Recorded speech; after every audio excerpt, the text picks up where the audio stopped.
Di balik suara mesin dan aroma logam, seorang bos kaya raya melakukan hal yang tak masuk akal, membeli seluruh pabrik tempat kerja seorang gadis miskin, hanya agar bisa melihatnya setiap hari. Cinta yang lahir dari kagum berubah menjadi perjuangan, ketika rahasia besar dan perbedaan dunia mulai menguji keduanya. Apakah cinta yang tulus mampu bertahan di antara jurang kaya dan miskin? Simak kisah menggetarkan hati ini sampai akhir. Pagi merayap pelan di atas atap seng yang dingin. Kabut tipis berbaur dengan asap pabrik yang baru bangun, menulis garis-garis lembut di udara. Di gerbang besi yang berderit, para pekerja melewati pos satu persatu. Ada yang menguap sambil menahan kantuk. Ada yang merapatkan jaket lusuh, seolah kain tipis itu bisa menahan seluruh angin dunia. Di sepanjang pagar, rerumputan basah oleh embun. Air menetes pelan dari ujung kawat berduri, jatuh ke tanah, pecah jadi butir yang sangat kecil. Pagi yang sama, rutinitas yang sama, namun selalu menyisakan harapan baru, sekecil apapun. Di baris pekerja itu, seorang gadis melangkah tenang. Namanya Selvi. Ia menggenggam bekal di tangan kiri, sebotol air di tangan kanan, dan langkah yang tidak pernah tergesa meski waktu selalu menuntut. Matanya bersih, menatap lurus, seperti seseorang yang mengerti benar arah hidupnya, meski arah itu seringkali dibengkokkan keadaan. Tangan Selvi telah akrab dengan sabun cuci dan minyak mesin. Kulitnya sedikit gelap di bagian punggung tangan, namun lembut di telapak, seperti menyimpan cerita tentang kerja yang tidak pernah setengah hati. Ia menyapa satpam, menyerahkan kartu, menerima kembali dengan senyum kecil yang tidak dibuat-buat. "Selamat pagi, Pak," ucapnya. "Selamat pagi, Selvi," jawab satpam yang sudah seperti ayah kedua bagi para pekerja muda. "Sehat hari ini?" "Alhamdulillah sehat. Semoga Bapak juga." Selvi melangkah melewati garis kuning di lantai masuk. Di dalam, dunia pabrik mulai bernapas. Mesin-mesin mengeluarkan dengung rendah yang akan berubah menjadi simfoni logam beberapa menit kemudian. Lampu-lampu putih menyala dingin, membasuh meja kerja, rak alat, dan lorong-lorong panjang yang menuntun ke setiap stasiun produksi. Bau pelumas dan besi melekat di udara, tapi bagi mereka yang bekerja di sana, bau itu seperti tanda mata. Ada kerja, ada upah, ada harapan. Di ujung ruangan, seorang pria berkemeja rapi berdiri memperhatikan dari balik kacamata bening. Ia tidak membawa map tebal, hanya sebuah buku catatan kecil dan pena. Namanya Andra. Orang-orang menyebutnya pengawas baru.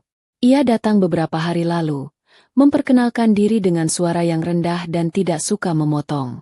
Ia berjalan pelan, memerhatikan satu persatu detail ruangan. Cara ia menyentuh meja kerja seperti seseorang yang pernah bekerja di meja serupa. Cara ia bertanya pada teknisi tentang suara mesin yang sedikit berubah seperti seseorang yang betul-betul mendengar, bukan sekadar memeriksa daftar. Tidak ada yang tahu, dan tidak ada yang menebak, bahwa di balik kemeja rapi itu, Andra sebenarnya adalah pemilik grup perusahaan besar yang baru saja mengambil alih pabrik kecil ini. Namun pagi itu, Andra bukan siapa-siapa selain seorang pengawas yang membiasakan diri dengan debu dan peluh. Andra memperhatikan ketika Selvi mengambil celemek, memakainya, lalu mengikatnya di belakang pinggang.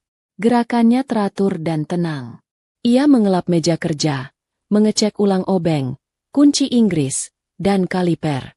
Di sampingnya, seorang rekan kerja yang lebih tua, Mbak Rini, menyapa dengan suara parau. "Bekal apa hari ini, Selvi?" "Nasi jagung, tumis kacang panjang, dan telur dadar," jawab Selvi. "Mbak mau? Nanti kita makan bareng saja." "Ah, kamu ini selalu ingat bagi-bagi.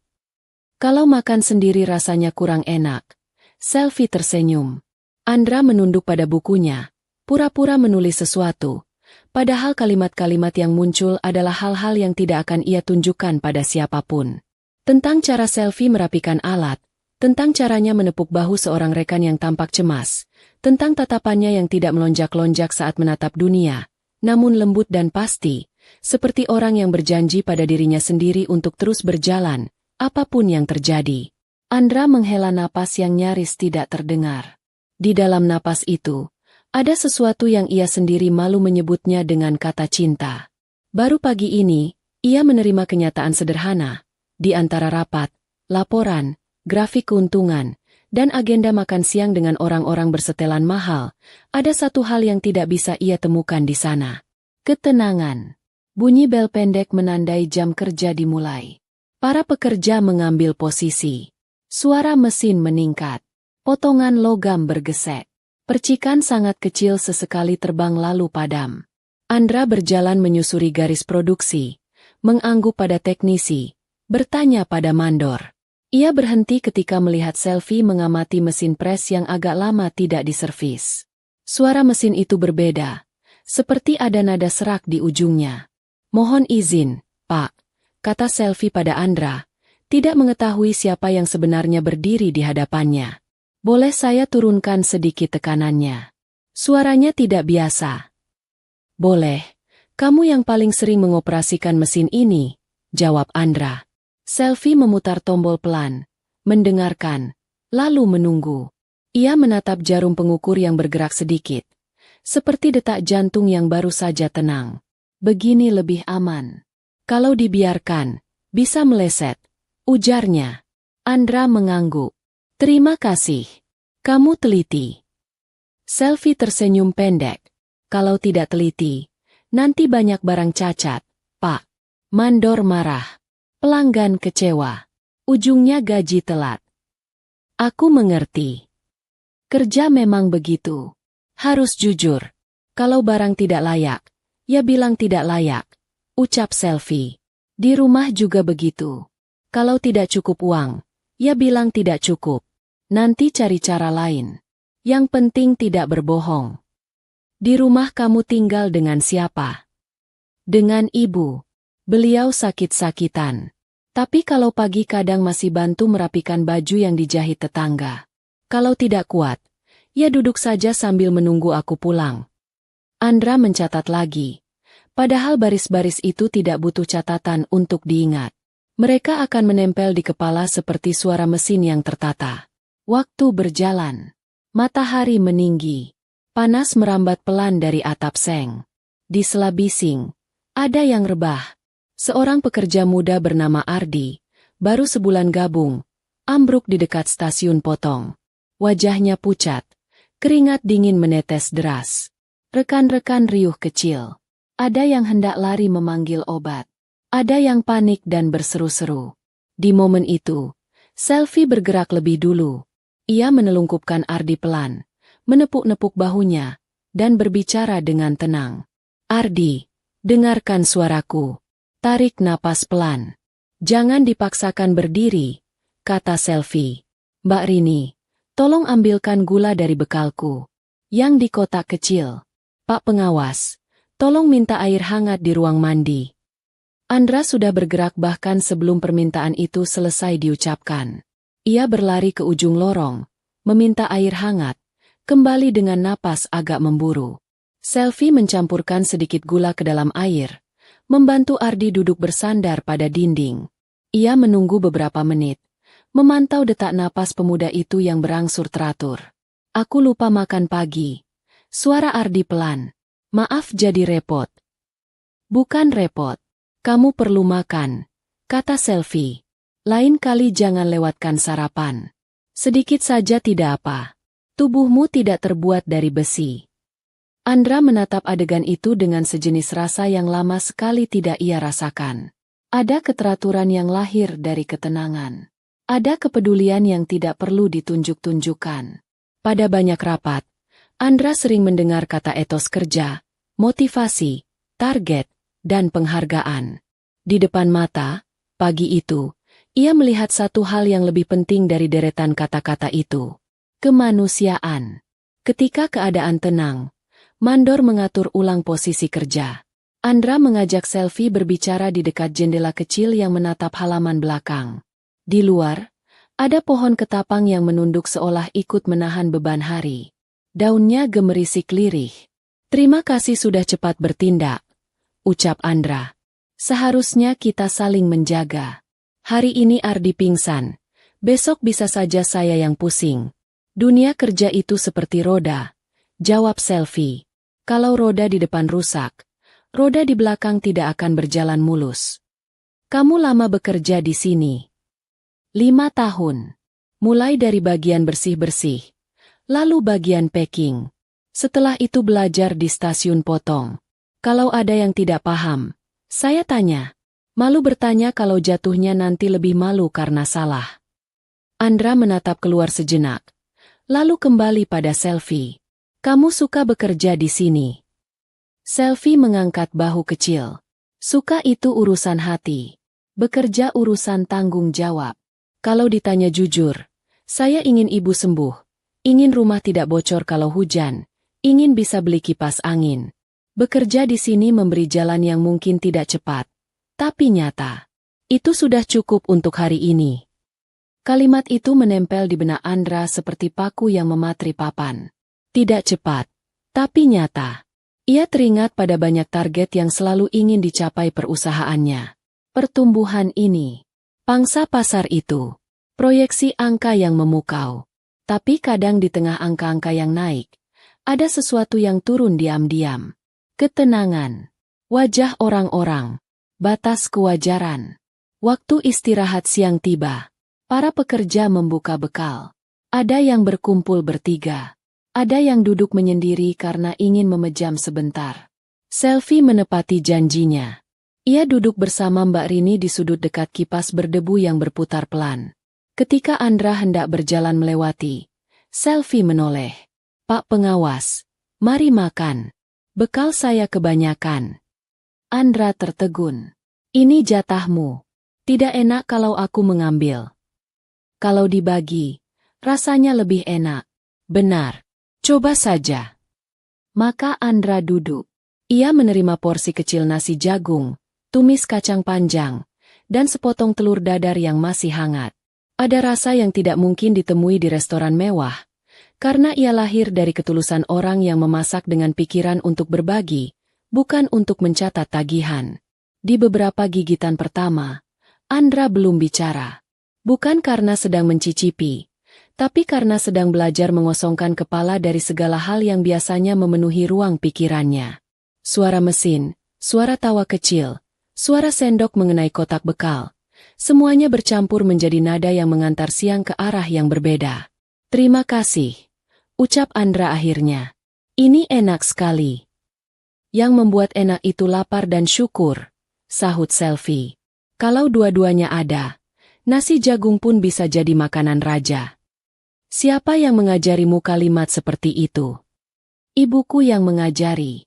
Beliau sering bilang, yang membuat rumah terasa besar itu bukan luasnya, tapi tawa yang tinggal di dalamnya. Yang membuat makanan terasa mahal itu bukan bumbu, tapi orang yang kita ajak duduk di sebelah. Andra merasakan sesuatu mengetuk dadanya pelan.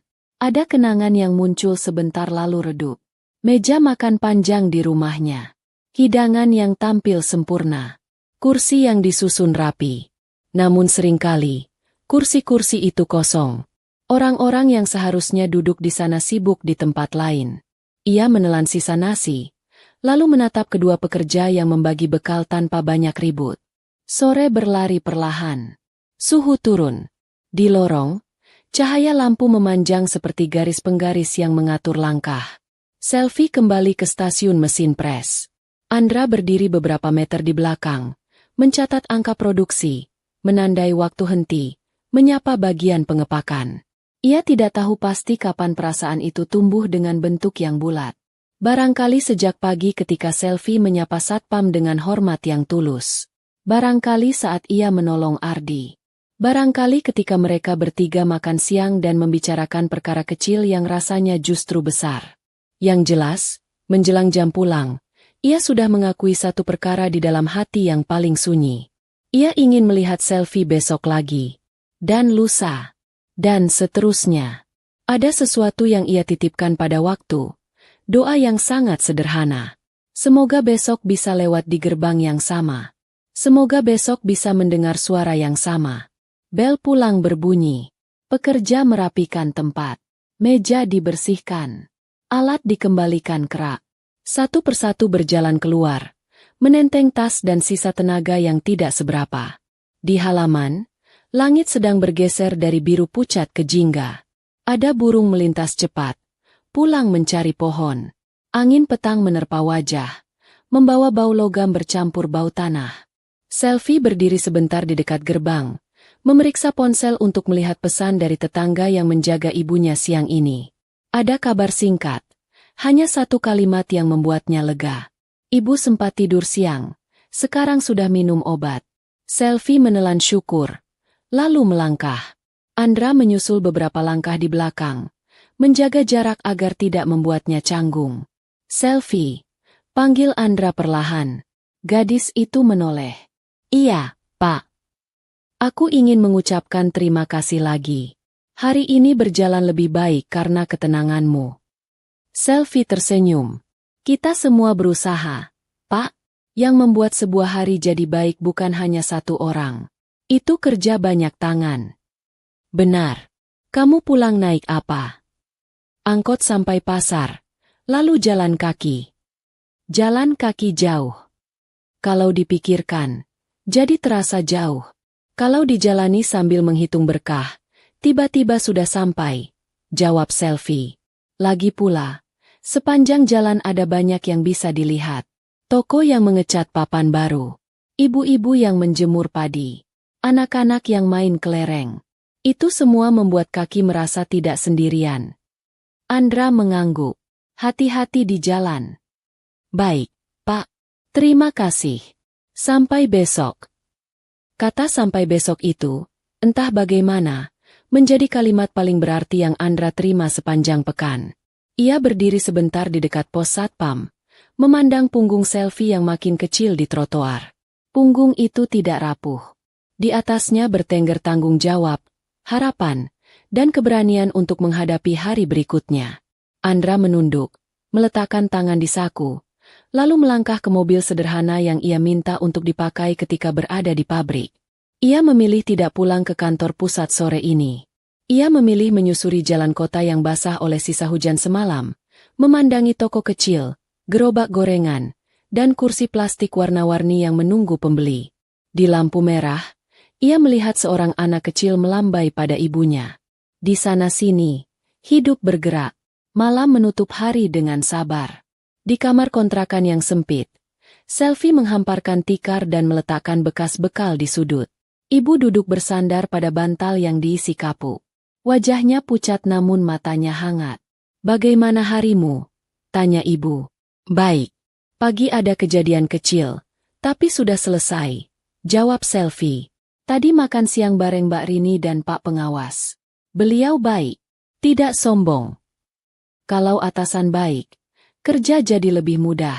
Tapi jangan terlalu dekat. Dunia kerja itu dunia yang berubah-ubah. Jangan menggantungkan ketenanganmu pada orang. Gantungkan pada Tuhan dan usahamu. Iya, Bu. Selvi menyiapkan teh hangat. Uapnya naik pelan, seperti doa yang tidak bersuara. Ia menyuapi ibunya beberapa sendok bubur, mengusap dahi yang sedikit hangat, lalu duduk di lantai menatap langit-langit yang mengelupas.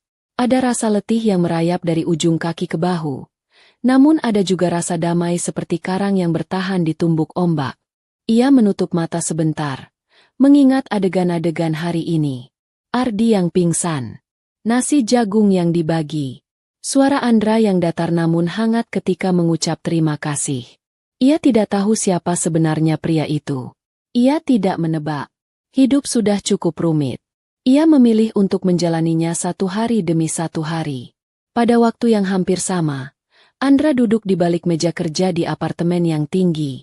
Lampu kota berpendar seperti bintang buatan manusia. Di depannya ada laporan setebal beberapa inci, beberapa kontrak yang menunggu tanda tangan, dan secangkir kopi yang sudah mendingin. Ia membuka jendela sedikit, membiarkan angin malam masuk. Di pantulan kaca, ia melihat dirinya sendiri. Wajah yang di tempat lain disebut berhasil.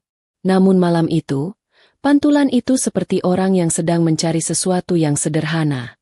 Ia mengambil buku catatan kecil, menulis beberapa kalimat pendek yang tidak akan dibaca siapapun selain dirinya. Hari ini aku belajar tentang ketenangan dari seorang gadis pabrik. Ia mengajariku bahwa keahlian bukan hanya diukur dari cepatnya tangan dan tajamnya mata, tetapi juga dari lapangnya hati. Ia mengajariku bahwa ucapan terima kasih bisa mengalahkan bising mesin. Ia mengajariku bahwa bagi sebagian orang, pulang naik angkot dan berjalan kaki bukan perkara kesusahan, melainkan ruang untuk menghitung berkah. Andra menutup buku itu. Di sudut hati, sesuatu berdenyut. Ia tahu betul betapa gila dan berbahayanya perasaan yang tumbuh atas dasar kekaguman. Ia juga tahu betapa keliru dan rapuhnya alasan kedekatan yang dibangun di atas rahasia. Namun pada saat yang bersamaan, ia tidak bisa memungkiri bahwa hidupnya selama ini terlalu sering diatur oleh hal-hal yang dingin. Angka, rapat, keputusan. Tidak ada tempat bagi kalimat yang dilapisi hangat.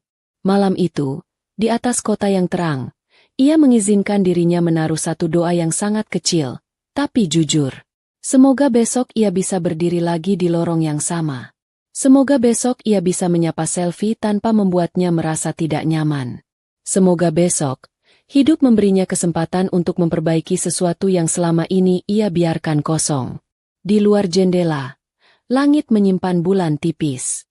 Lampu lalu lintas beralih dari merah ke hijau, lalu kuning, lalu merah lagi. Kota menghela napas panjang, lalu melanjutkan detak. Di ujung lain, rumah kontrakan Selvi susut oleh kantuk. Ibu tertidur pelan. Selvi mengunci pintu. Ia berbaring di tikar. Dalam gelap, ia berbisik lirih. Terima kasih, Tuhan. Hari ini tidak sempurna, tapi cukup. Besok, beri aku tenaga untuk berjalan lagi. Pada saat yang hampir bersamaan, Andra berbisik pada kesunyian yang berkilauan di balik jendela. Terima kasih untuk satu hari yang berbeda. Besok, izinkan aku belajar lebih jujur pada diriku sendiri. Hari pertama berlalu. Tidak ada kembang api. Tidak ada musik besar. Hanya dua hati di dua tempat berbeda yang sama-sama belajar memaknai hal-hal kecil. Mesin-mesin akan kembali berputar esok hari. Gerbang besi akan kembali berderit. Di atas semuanya, langit pagi akan kembali datang. Dan barangkali, di antara asap pabrik dan bau pelumas, ada sesuatu yang sedang tumbuh. Bukan ambisi yang keras kepala. Bukan gengsi yang suka mengukur. Melainkan keinginan untuk dekat dengan ketulusan yang tidak bisa dijelaskan dengan kata-kata yang hingar-bingar. Keinginan untuk berdiri lebih lama di tempat yang mengajarkan arti pulang. Bahkan ketika seseorang tinggal di apartemen yang terlalu tinggi.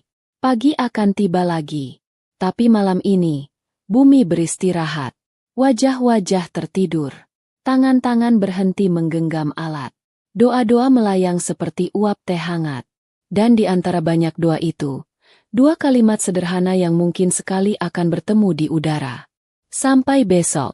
Cahaya pagi menembus kaca tinggi kantor pusat Mahendra Group.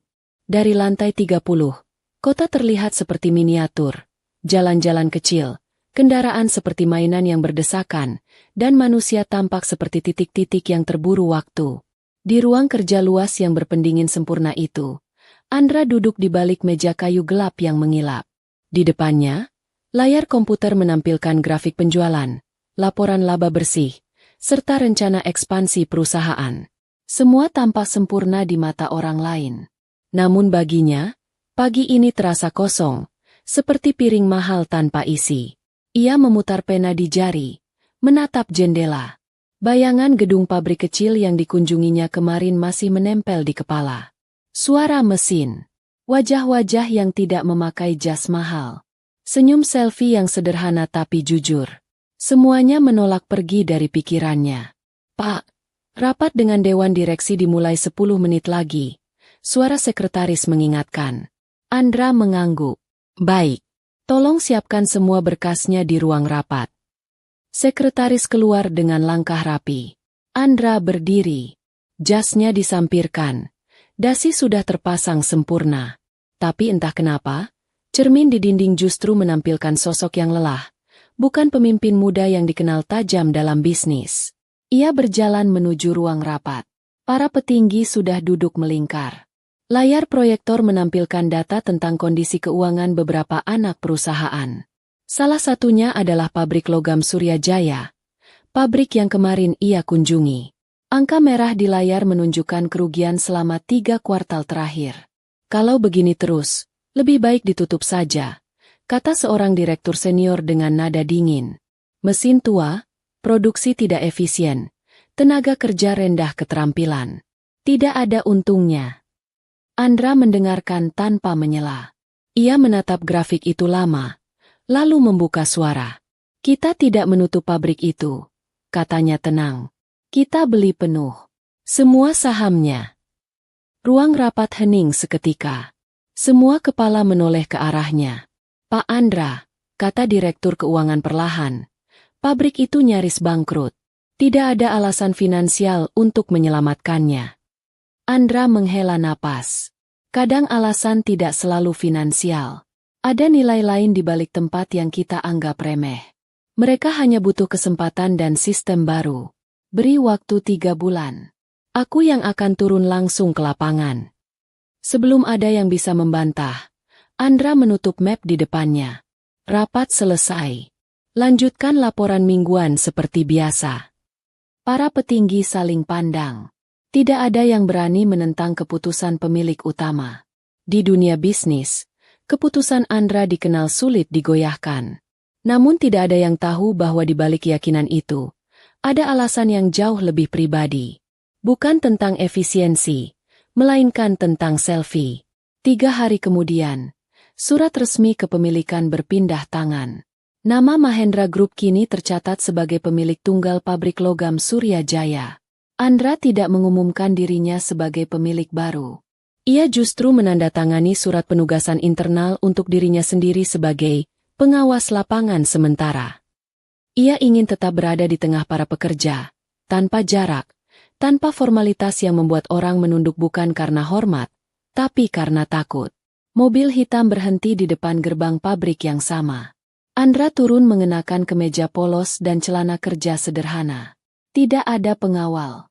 Tidak ada asisten yang membawa map. Hanya dirinya dan tas kecil berisi catatan. Gerbang berderit ketika dibuka. Di dalam, para pekerja sudah mulai bekerja. Suara mesin menyambutnya seperti lagu yang sudah akrab di telinga. Ia berjalan perlahan melewati deretan mesin pres, memperhatikan wajah-wajah yang kemarin sempat ia lihat. Beberapa menoleh dan menyapa. Pagi, Pak Pengawas. Sapa Mbak Rini. Pagi juga. Produksi hari ini lancar. Lancar, Pak. Asal mesin tua ini tidak ngambek. Jawabnya sambil tertawa kecil. Andra tersenyum, lalu melangkah ke arah tempat selfie biasa bekerja. Gadis itu sedang memeriksa alat ukur. Fokus, dengan wajah sedikit berpeluh. Cahaya dari ventilasi atas jatuh di wajahnya, menambah lembut garis-garis wajah yang sederhana tapi kuat. Pagi, Pak. Ucap selfie sambil menatap sekilas. Pagi. Sudah lama di sini. Setengah jam, Pak. Saya datang lebih pagi untuk bersih-bersih dulu. Kalau alat bersih, kerja juga tenang. Andra mengangguk. Ia ingin menjawab lebih banyak, tapi menahan diri. Ia memilih berdiri di samping, memperhatikan cara selfie bekerja. Gerak tangannya presisi, tidak tergesa tapi tidak lamban. Ada disiplin alami yang tidak dipaksakan. Ada rencana perbaikan alat baru dari pusat.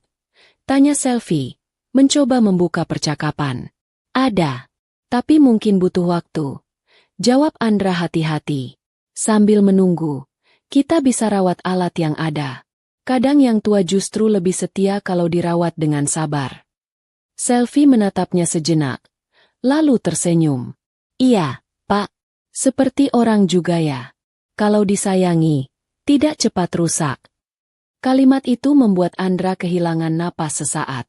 Ia menatap wajah gadis itu, tapi buru-buru menunduk agar tidak terlihat. Ada sesuatu yang sederhana namun dalam dibalik cara selfie berbicara. Ia tidak tahu bahwa kalimat kecil itu akan menempel di hatinya jauh lebih lama dari yang ia kira.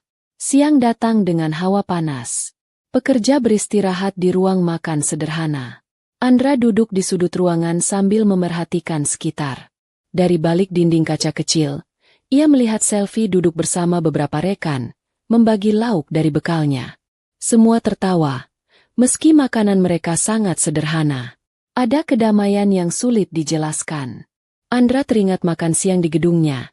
Meja panjang dengan kursi empuk, piring porselen, makanan mahal, dan percakapan dingin tentang angka-angka. Tapi di sini, suara tawa terdengar seperti lagu yang menyembuhkan. Tanpa sadar, Andra tersenyum sendiri. Salah satu pekerja yang duduk dekatnya memperhatikan dan bertanya, "Pak," senyum-senyum sendiri, "ada kabar baik?" Andra terkekeh kecil. "Tidak juga. Hanya sedang mengingat sesuatu yang membuat hati tenang." "Ah, mungkin jatuh cinta, Pak," goda pekerja itu sambil tertawa. Andra tidak menjawab. Ia menatap meja selfie sebentar, lalu menunduk lagi. Mungkin benar. Mungkin ia sedang jatuh cinta, tapi pada sesuatu yang jauh dari logika yang biasa ia gunakan untuk menilai dunia. Sore menjelang. Langit berubah oranye. Pabrik mulai sepi satu persatu. Selfie masih di dalam, membersihkan area kerja seperti biasa. Andra mendekat, membawa lap basah dan membantu tanpa banyak bicara. "Pak, ini pekerjaan saya. Tidak perlu dibantu," katanya pelan. "Aku hanya ingin belajar bagaimana menjaga tempat ini tetap bersih," jawab Andra. "Kalau pabrik bersih, pikiran juga ikut bersih." Selfie tertawa kecil. "Pak pengawas ini aneh. Biasanya atasan hanya menyuruh, bukan membantu." Andra memandangi tawa itu. Mungkin karena biasanya atasan lupa bahwa sebelum memimpin, ia juga pernah bekerja. Selfie menatapnya sejenak, lalu menunduk, melanjutkan lap meja. Ada sesuatu dalam nada suara Andra yang membuat hatinya hangat. Ia tidak tahu kenapa. Tapi hari itu, rasa hormatnya pada sang pengawas berubah menjadi rasa ingin tahu yang lebih dalam.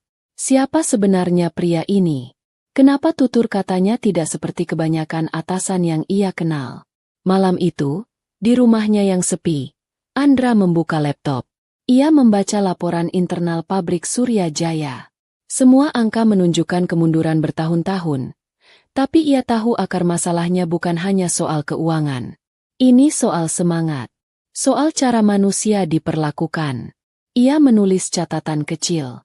Mulai minggu depan, beri kenaikan insentif bagi pekerja paling disiplin.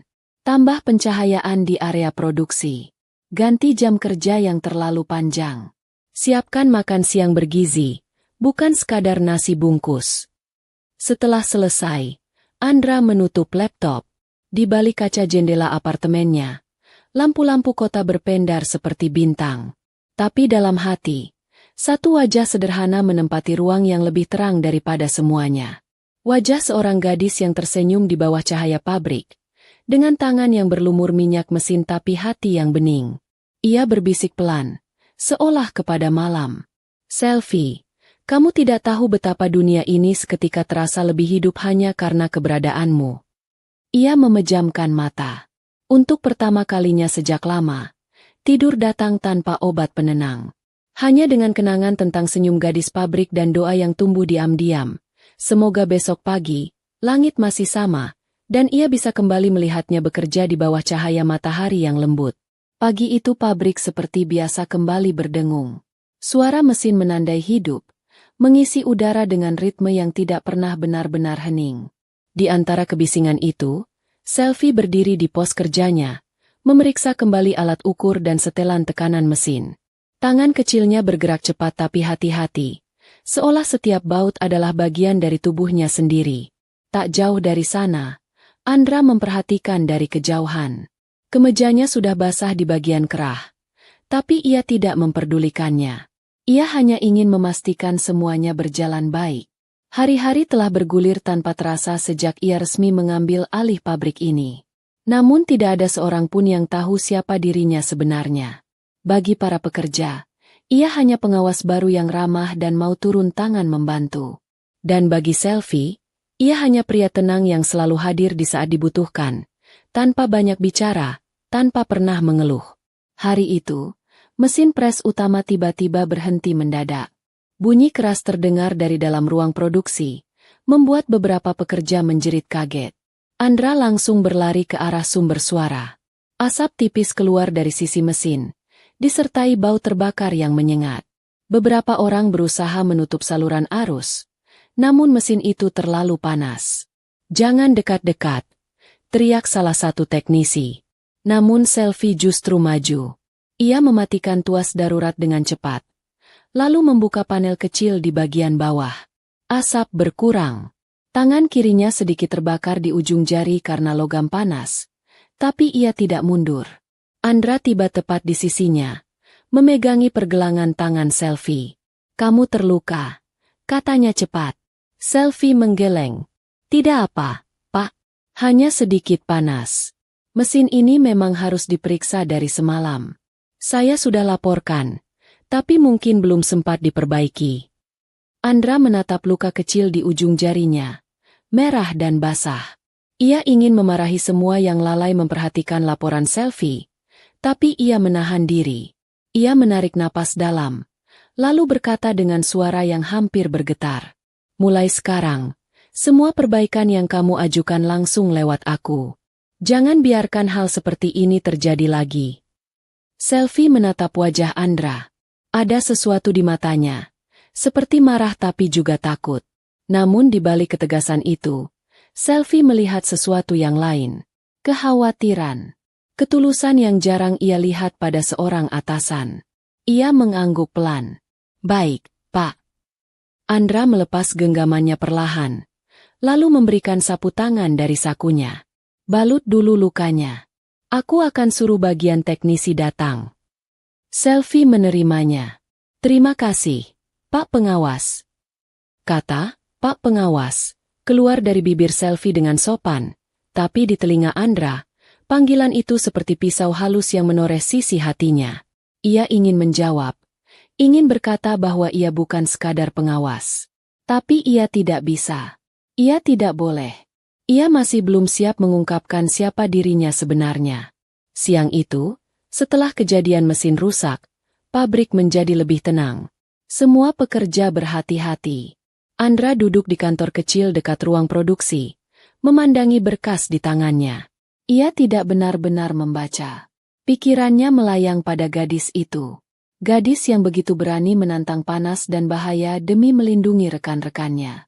Ia mengetuk meja perlahan, lalu berdiri, berjalan keluar mencari udara. Di luar, matahari sudah condong ke barat. Udara terasa lembab, tapi ada angin lembut yang lewat di sela pepohonan kecil di halaman belakang pabrik. Dan di sana, di bawah bayangan tembok, Selvi sedang duduk sambil meniup jarinya yang masih perih. Andra mendekat pelan. "Masih sakit?" Selvi menoleh cepat. "Pak Andra." "Tidak, sudah lumayan." "Aku sudah bilang jangan dibiarkan panas begitu," katanya dengan nada cemas. "Harusnya kamu ke klinik pabrik." Selvi tersenyum kecil. "Saya sudah oleskan salep." "Tidak apa. Kalau saya ke klinik, pekerjaan nanti tertunda. Mesin sudah mulai bisa jalan lagi." Andra menatapnya lama. "Kamu selalu begitu ya? Memikirkan semua orang lebih dulu." Selvi tertawa pelan. "Kalau tidak saling bantu, nanti siapa lagi yang bantu? Di dunia kerja, kita tidak bisa hanya mengandalkan diri sendiri." Andra terdiam. Kalimat itu menamparnya lembut. Selama ini, dunia bisnis membuatnya terbiasa memikirkan diri sendiri, hasil, target, dan keuntungan. Tapi di hadapan gadis sederhana ini, semua rumus sukses seakan runtuh. Ia menemukan nilai yang lebih murni. "Selvi," katanya akhirnya, suaranya pelan tapi dalam. "Kamu tahu tidak, dunia ini sebenarnya berputar karena orang-orang seperti kamu. Orang yang tidak menuntut banyak, tapi memberi banyak." Selvi menatapnya bingung. "Kenapa Bapak bilang begitu?" "Karena aku melihatmu bekerja bukan hanya dengan tangan, tapi juga dengan hati." Selvi tertawa lagi. Malu. "Pak Andra, kalau Bapak terus bicara begini, nanti saya jadi salah tingkah." Andra ikut tersenyum, menatap langit yang mulai berubah warna. "Maaf. Aku hanya bicara jujur." Sore itu berlalu dengan cara yang aneh bagi keduanya. Tidak ada kalimat cinta, tidak ada janji, tapi ada sesuatu di udara yang tidak bisa dijelaskan. Mungkin hanya persahabatan, Mungkin lebih. Tapi mereka berdua tahu, ada sesuatu yang sedang tumbuh diam-diam di antara bunyi mesin dan bau pelumas. Sesuatu yang tidak bisa diukur dengan jam lembur atau angka gaji. Hari-hari berikutnya berjalan dengan pola yang sama, tapi terasa berbeda. Andra datang lebih pagi, sering berpura-pura memeriksa mesin yang sebenarnya sudah baik-baik saja. Selvi mulai terbiasa melihat sosoknya muncul di sela barisan pekerja. Kadang mereka hanya saling menyapa. Kadang mereka berbicara sebentar, tentang hal-hal sepele, cuaca, makan siang, atau bunga liar di pinggir pagar. Namun di dalam hati Andra, rahasia itu semakin berat disimpan. Setiap kali Selvi memanggilnya, "Pak Pengawas," dada Andra terasa sesak. Ia ingin jujur. Ia ingin berkata bahwa dirinya bukan orang biasa. Bahwa dialah pemilik semua ini. Bahwa alasan ia membeli pabrik bukan untuk bisnis, tapi karena ingin melihat gadis ini setiap hari. Tapi ia tahu, kejujuran itu akan membawa resiko. Selvi mungkin akan menjauh. Ia mungkin akan mengira semua kebaikan Andra hanyalah sandiwara dari seorang pria kaya yang bosan dengan kemewahan. Malam-malam Andra menjadi panjang. Di apartemennya yang sepi, ia sering duduk di balkon, menatap kota, membayangkan Selvi masih sibuk mencuci piring di rumahnya, atau menyiapkan makan malam untuk ibunya. Ia sering memejamkan mata, mendengar lagi suara gadis itu di kepalanya, dan bertanya dalam hati, apakah mungkin cinta bisa tumbuh di antara dua dunia yang berbeda sejauh ini? Suatu malam, ia tidak tahan lagi. Ia mengendarai mobilnya ke arah kawasan rumah sederhana tempat para pekerja tinggal. Jalan kecil di sana hanya cukup untuk satu mobil. Lampu jalan berkelap-kelip. Ia menurunkan kaca jendela dan melihat kehidupan yang berbeda dari dunianya sendiri. Anak-anak bermain petak umpet. Ibu-ibu duduk di teras berbincang. Di ujung jalan, ia melihat sosok yang sangat ia kenal sedang menjemur pakaian di bawah lampu temaram. Selvi. Ia berhenti jauh. Tidak ingin terlihat. Ia hanya duduk diam di dalam mobil, memperhatikan. Gadis itu menepuk-nepuk kain, menggantungkan di tali jemuran, lalu tersenyum kecil pada ibunya yang duduk di kursi bambu. Senyum itu sederhana, tapi bagi Andra, lebih indah dari semua cahaya gedung tinggi yang biasa ia lihat. Ia menatap lama, sampai kabut mulai turun dari langit. Lalu ia menyalakan mesin mobil perlahan dan pergi, meninggalkan gang kecil itu tanpa suara. Dalam hati, ia berjanji pada dirinya sendiri. Ia akan menjaga gadis itu, entah bagaimana caranya, bahkan kalau harus tetap sembunyi di balik nama pengawas. Beberapa hari kemudian, suasana pabrik sedikit berbeda. Para pekerja mulai bersemangat karena ada perubahan kecil. Fasilitas makan siang lebih baik, pencahayaan diperbaiki, dan insentif tambahan untuk ketepatan waktu. Tidak ada yang tahu siapa yang memerintahkan semua itu. Mereka hanya berterima kasih kepada pengawas yang selalu mendengar. Bagi Andra, semua perubahan itu hanyalah bentuk kecil dari rasa syukurnya. Ia tidak butuh pujian. Ia hanya ingin melihat senyum Selvi tetap ada setiap hari. Namun seperti semua rahasia di dunia ini, tidak ada yang bisa disembunyikan selamanya. Suatu siang, ketika Selvi sedang membersihkan meja kerja, ia melihat Andra berbicara dengan dua orang pria bersetelan mahal di luar kantor kecil pabrik. Mereka memanggilnya, Pak Direktur Mahendra. Nama itu membuat Selvi berhenti. Ia menatap lama, mencoba memastikan apa yang ia dengar benar. Tapi Andra keburu menoleh, dan mata mereka bertemu. Dalam tatapan itu, ada keheningan yang panjang. Selvi menunduk, berpura-pura sibuk, tapi jantungnya berdegup keras.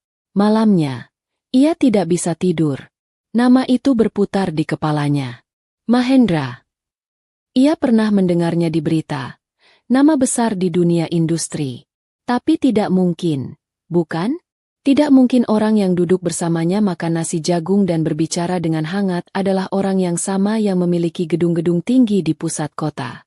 Di sisi lain, Andra pun gelisah. Ia tahu rahasianya mulai retak.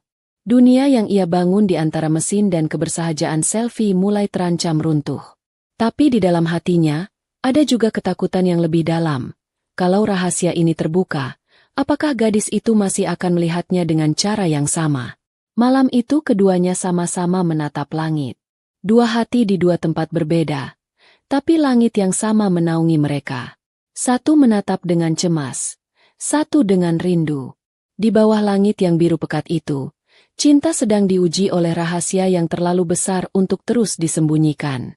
Dan ketika dini hari datang, Andra berbisik pada dirinya sendiri. Kalau kejujuran berarti kehilangan, aku akan tetap memilihnya. Karena hanya dengan jujur aku bisa benar-benar mencintainya. Ia menatap keluar jendela.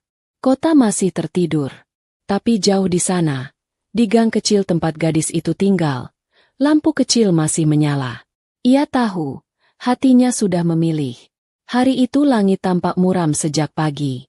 Awan bergelayut rendah di atas atap pabrik, seolah menunggu sesuatu yang akan pecah. Hujan turun rintik-rintik, membasahi halaman dan menciptakan aroma tanah basah yang tajam. Para pekerja tetap bekerja seperti biasa, tapi udara terasa berbeda, lebih berat, lebih tegang. Mungkin karena berita besar sudah mulai beredar diam-diam di antara mereka. Katanya pabrik ini sekarang milik Mahendra Group, bisik seseorang di dekat ruang pengemasan. Serius? Grup besar itu? Sahut yang lain. Berarti bos barunya orang kaya raya, dong. Tapi anehnya, pengawas kita tetap sama. Nggak diganti. Ya mungkin belum tahu kali. Bos besar belum turun tangan langsung. Namun di antara semua percakapan itu, hanya satu orang yang benar-benar diam. Selfie. Ia mendengar kabar itu sejak pagi, dari mulut rekan kerja yang membaca berita di ponsel. Berita singkat di portal lokal. Grup Mahendra resmi mengakuisisi pabrik logam Surya Jaya. Pengambil alihan dilakukan oleh Direktur Muda, Andra Mahendra, pemilik tunggal Mahendra Group. Kalimat itu membuat dunia Selfie berhenti. Ia membaca nama itu berulang-ulang. Andra Mahendra. Nama itu begitu jelas. Tidak salah. Tidak mungkin ada dua orang dengan nama lengkap dan cara bicara yang sama. Pengawas yang setiap hari makan siang bersamanya, yang menolong ketika ia terluka, yang sering membantu membersihkan meja kerja, ternyata bukan orang biasa. Bukan pegawai, tapi bos besar yang memiliki segalanya. Sejak membaca berita itu, jantung Selfie berdetak tidak beraturan. Antara marah, bingung, dan kecewa. Ia tidak tahu harus bersikap seperti apa. Di satu sisi, ia merasa dibohongi. Di sisi lain, hatinya menolak untuk benar-benar membenci. Karena semua perhatian dan kebaikan itu tidak pernah terasa palsu. Namun satu hal pasti, hari ini, ia tidak bisa menatap Andra dengan cara yang sama lagi. Andra tiba di pabrik agak siang. Mobil hitamnya berhenti di depan gerbang. Tapi kali ini ia tidak berusaha menyembunyikan siapa dirinya.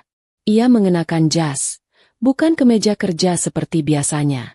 Para pekerja yang melihat langsung menunduk. Ada bisik-bisik kecil di mana-mana. Jadi benar? Dia itu Andra Mahendra. Pantesan ramah tapi tegas. Gayanya beda. Ya ampun, kita ngobrol sama orang sekaya itu tiap hari. Andra melangkah masuk. Setiap langkah terasa berat. Ia tahu, rahasianya sudah terbongkar. Ia tidak lagi bisa pura-pura menjadi pengawas biasa. Tapi anehnya, di dalam hatinya ada ketenangan yang aneh. Seolah beban yang lama menekan kini mulai terangkat. Meski konsekuensinya belum datang. Ia berjalan menuju ruang produksi, melewati deretan pekerja yang menunduk hormat. Hingga matanya menemukan sosok yang ia cari. Selfie. Gadis itu berdiri di dekat mesin pres, wajahnya datar, tapi matanya penuh perasaan yang sulit dibaca. Andra berhenti beberapa langkah di depannya. Selfie. Selfie mengangkat wajahnya perlahan. Pak Andra, atau seharusnya saya panggil apa sekarang? Tuan Mahendra. Nada suaranya tenang, tapi di balik ketenangan itu ada ombak yang bergulung. Jangan begitu, ucap Andra lembut. Kamu masih bisa panggil aku seperti biasa. Selfie menatapnya dalam-dalam. Seperti biasa? Setelah tahu semua ini kebohongan. Andra menunduk. Aku tidak bermaksud menipu. Lalu apa namanya berpura-pura jadi orang lain? Suara Selfie sedikit bergetar. Namun matanya tetap menatap lurus. Selama ini saya percaya Bapak orang sederhana. Saya merasa nyaman bicara dengan Bapak karena saya pikir kita sama-sama berjuang dari bawah. Tapi ternyata, saya cuma jadi bagian dari permainan yang saya tidak tahu aturannya. Andra melangkah setengah. Tapi Selvi mundur satu langkah. Tidak, Selvi. Tidak ada permainan di sini. Aku datang bukan untuk berpura-pura. Aku datang karena aku ingin mengenal hidup yang nyata. Aku ingin mengenalmu. Kenapa harus pakai kebohongan untuk mengenal? Selvi menatap tajam. Kenapa tidak datang saja sebagai dirimu sendiri? Andra menarik napas panjang, menatap lantai. Karena kalau aku datang sebagai diriku sendiri, kamu tidak akan menatapku seperti hari-hari kemarin. Kamu akan bersikap sopan, menjaga jarak, pura-pura nyaman padahal tidak. Aku ingin tahu seperti apa rasanya dihargai bukan karena uang atau nama belakangku. Aku ingin tahu bagaimana rasanya dicintai tanpa kekayaan ikut campur. Selvi terdiam. Kata-kata itu memukul hatinya, tapi juga membuat matanya panas. Ia tidak ingin menangis, tapi air mata memaksa keluar. Bapak salah. Suaranya lirih. Saya tidak pernah menilai orang dari uangnya. Tapi sekarang saya justru merasa seperti orang bodoh yang tidak tahu apa-apa. Andra melangkah mendekat. Selvi, tolong dengarkan aku. Namun Selvi menggeleng. Saya sudah dengar cukup banyak. Dunia Bapak terlalu tinggi untuk saya pijak. Dunia saya terlalu rendah untuk Bapak turuni. Jadi sebaiknya kita tetap di tempat masing-masing. Kalimat itu menampar Andra lebih keras dari apapun. Ia diam. Tidak berani membantah. Ia tahu, Selvi tidak sedang marah karena kebohongan itu semata. Ia marah karena rasa percaya yang hancur. Rasa percaya yang selama ini tumbuh dengan indah, kini patah tanpa bisa diperbaiki dengan kata maaf. Selvi melepas sarung tangannya, meletakkannya di meja. Saya izin pulang, Pak. Selvi. Saya butuh tenang. Tanpa menunggu jawaban, Selvi berjalan keluar. Hujan turun lebih deras di luar pabrik. Langit seakan tahu bahwa ada sesuatu yang pecah di bawahnya. Andra berdiri diam. Hanya menatap punggung itu menjauh. Langkah demi langkah. Hingga akhirnya hilang di balik gerbang besi yang meneteskan air. Malamnya, Andra duduk di ruang kerjanya. Lampu temara memantulkan bayangan wajah di kaca jendela. Meja penuh berkas. Tapi tak satu pun bisa ia baca. Semua angka tampak tak berarti. Ia membuka ponsel. Ada satu pesan tak terkirim di layar. Selvi, aku minta maaf. Aku tidak ingin membuatmu kecewa. Aku hanya ingin berada di dekatmu. Bukan karena kamu siapa, tapi karena kamu apa adanya. Ia mengetik, tapi tidak mengirim. Ia tahu, kata-kata itu tidak akan cukup. Di luar, hujan belum berhenti. Ia memandang butiran air di kaca, menetes perlahan, seperti waktu yang menyeret dirinya ke dalam sepi yang ia ciptakan sendiri. Malam itu, Andra menyadari sesuatu yang lebih pahit dari kehilangan. Ia bisa membeli pabrik dengan uangnya. Ia bisa membeli perhatian dunia dengan kekuasaannya. Tapi ia tidak bisa membeli kembali kepercayaan seorang gadis yang ia cintai. Di tempat lain, Selvi duduk di teras rumah, menatap hujan yang jatuh dari atap seng. Ibu menatapnya dari kursi. Kenapa diam saja, Nak? Selvi mengusap wajahnya. Tidak apa, Bu. Hanya hari ini saya tahu sesuatu. Ibu menatap lembut. Tentang apa? Selvi menghela napas. Tentang seseorang yang saya kira sederhana, ternyata sangat berbeda dari yang saya pikir. Ibu tersenyum kecil. Kadang orang bersembunyi bukan karena ingin menipu, tapi karena takut tidak diterima apa adanya. Selvi menunduk. Tapi bukankah kejujuran seharusnya jadi awal, bukan akhir? Ibu mengangguk pelan. Betul. Tapi kita juga harus ingat, tidak semua orang bisa langsung jujur pada dirinya sendiri. Ada yang butuh waktu. Ada yang baru berani bicara setelah kehilangan. Kalimat itu membuat Selvi diam lama. Ia memandangi hujan, lalu menatap langit. Dalam hatinya, ada luka, tapi juga sisa hangat dari kenangan-kenangan kecil. Ia tidak tahu apakah bisa memaafkan. Tapi ia tahu, cinta yang tulus tidak mati hanya karena kecewa. Ia hanya berdiam di tempat yang lebih dalam, menunggu waktu yang tepat untuk keluar lagi.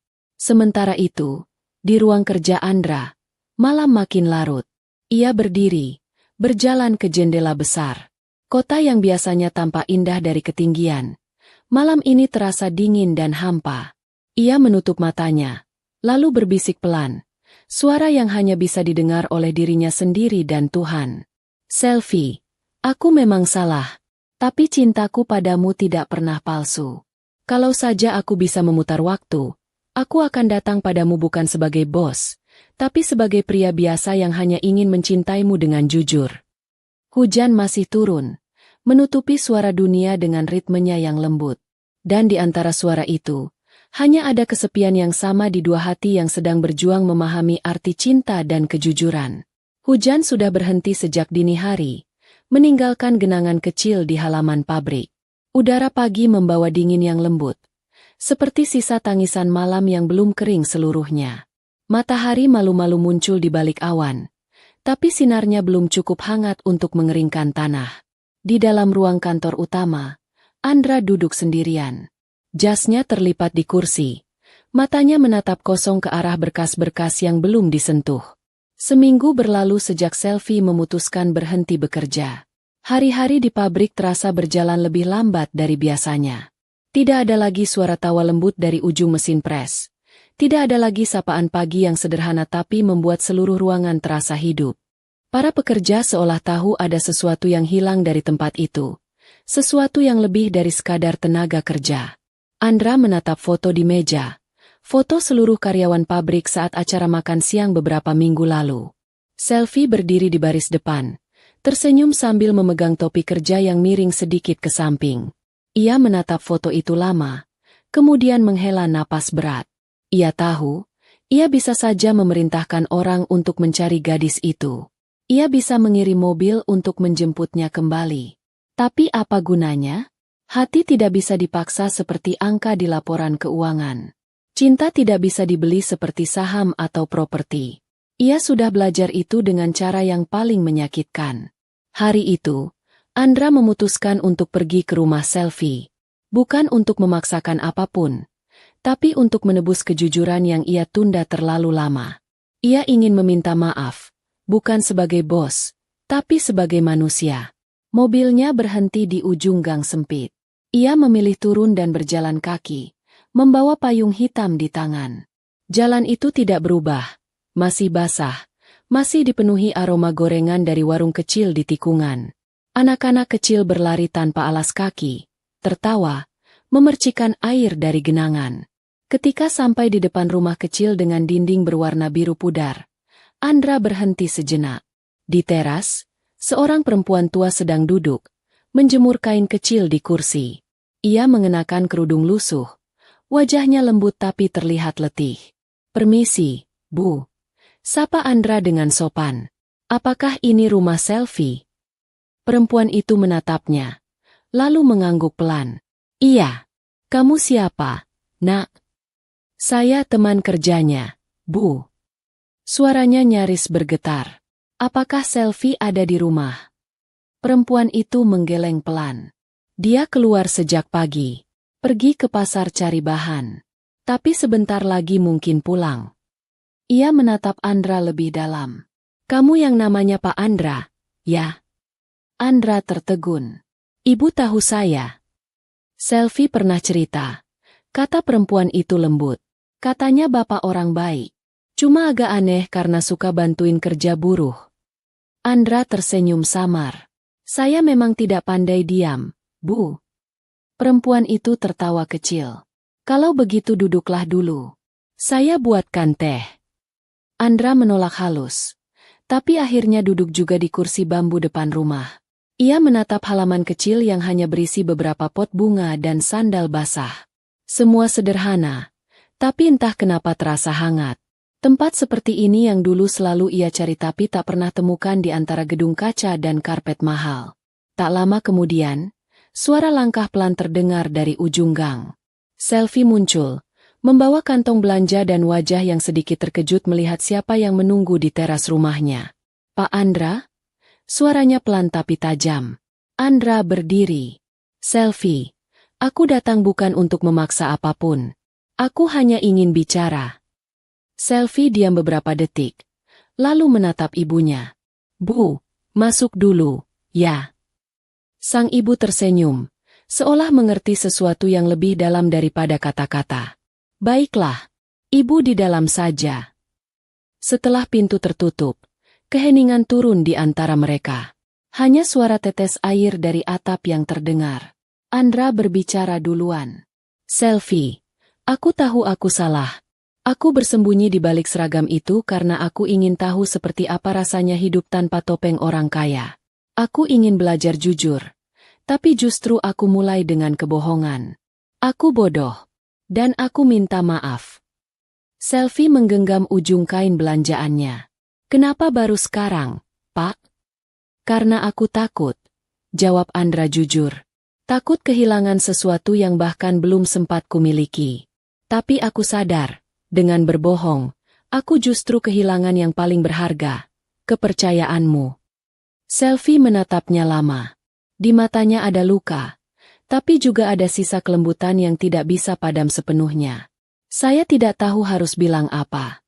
Waktu saya tahu siapa Bapak sebenarnya, saya marah.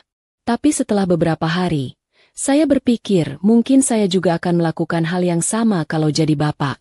Takut tidak diterima apa adanya. Bedanya, saya hidup di dunia yang tidak punya apa-apa untuk disembunyikan." Andra menunduk. "Aku tidak minta kau kembali ke pabrik. Aku tidak minta kau mencintaiku. Aku hanya ingin kau tahu bahwa semua yang kulakukan, setiap perhatian, setiap senyum, semuanya sungguh-sungguh." Selfie terdiam. Angin lewat pelan, menggoyangkan jemuran kain di dekat mereka. "Pak Andra," katanya akhirnya. "Dulu saya pikir cinta itu cukup dengan hati. Tapi sekarang saya tahu, cinta juga butuh kejujuran. Kalau dari awal Bapak datang sebagai diri sendiri, mungkin ceritanya akan berbeda." Andra mengangguk pelan. "Mungkin memang begitu. Tapi biarlah waktu yang memperbaiki yang tidak sempat aku benahi." Ia mengambil sesuatu dari sakunya, sebuah amplop kecil. "Ini bukan uang. Ini surat pengunduran diri dari pabrik. Aku akan menyerahkan semua manajemen kepada direksi baru. Aku tidak akan datang lagi ke sana." Selfie terkejut. "Kenapa?" "Karena aku ingin belajar hidup seperti kamu, dari bawah, tanpa kekuatan uang di belakangku. Aku sudah terlalu lama membeli segalanya dengan harga, tapi kehilangan rasa.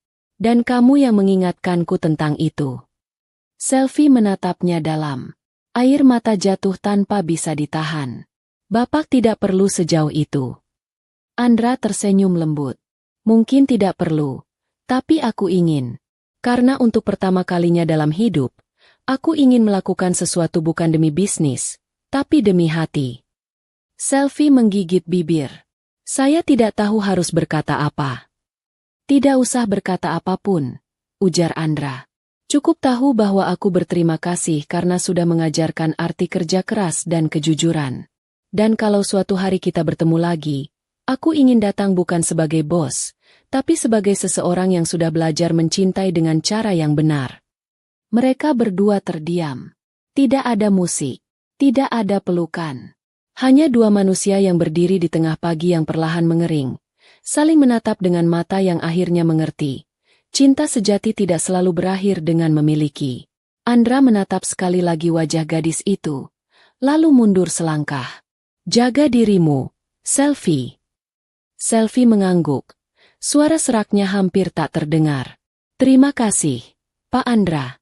Semoga Bapak menemukan kebahagiaan yang Bapak cari." Andra berbalik, berjalan perlahan menyusuri gang. Setiap langkahnya terasa berat, tapi anehnya juga ringan. Seperti seseorang yang akhirnya menurunkan beban yang lama ia pikul. Di ujung gang, ia berhenti sebentar, menatap langit. Awan sudah mulai tersibak, menampakkan warna biru yang lembut. Ia tersenyum. "Terima kasih, ya Allah.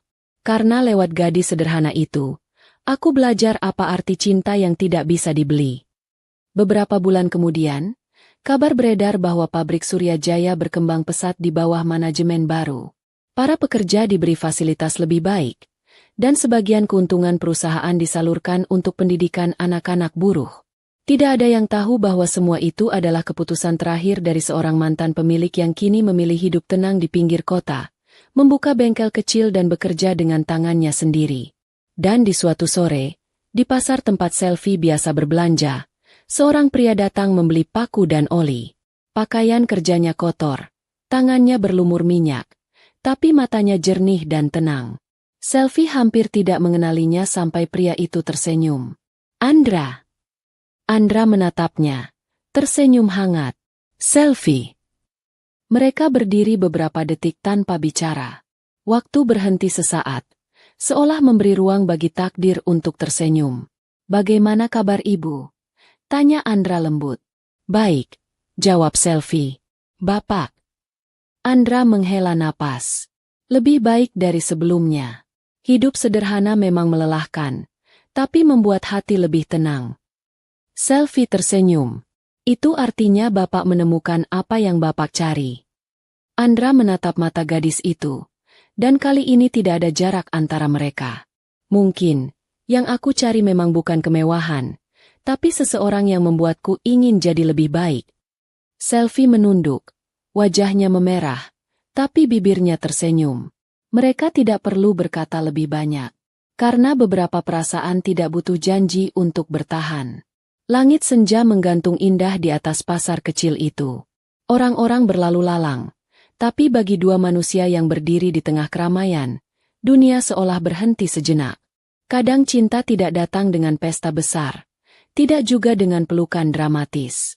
Cinta sejati datang dengan cara paling sunyi, ketika dua hati yang pernah retak akhirnya mengerti, bahwa memiliki bukan satu-satunya bentuk dari mencintai. Dan di bawah langit yang mulai berwarna jingga, Andra dan Selvi menatap satu sama lain dengan mata yang penuh kedamaian. Tak ada kepemilikan, tak ada janji muluk, hanya pengertian yang dalam dan doa yang sama. Semoga hari-hari ke depan membawa kebaikan, meski berjalan di jalan yang berbeda. Cinta mereka tidak berakhir, hanya berubah bentuk, menjadi doa yang tenang, menjadi kenangan yang suci, menjadi bukti bahwa cinta yang paling indah bukanlah cinta yang bisa dibeli, tapi cinta yang bisa memaafkan.